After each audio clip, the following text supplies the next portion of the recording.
মক্কায় এসেই হোটেলে আপনার জিনিসপত্রগুলো রেখে যত দ্রুত সম্ভব আপনারা চেষ্টা করবেন উমরাহ শুরু করে ফেলা। আমরা মসজিদে হারামে চলে এসেছি।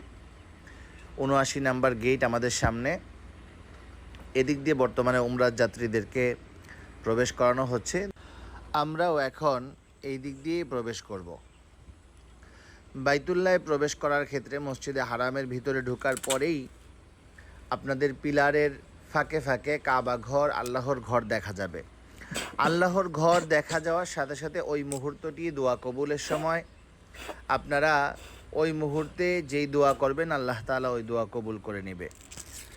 তো এই জন্য আপনারা প্রিপারেশন নিয়ে নেবেন যে আল্লাহর ঘরটা নিজের চোখ দিয়ে যখনই প্রথম দেখবেন কি দোয়া করবেন সেই দোয়াটি আপনারা ঠিক করে নেবেন যে আপনার জীবনে যেই জিনিসটা সবচেয়ে বেশি প্রয়োজন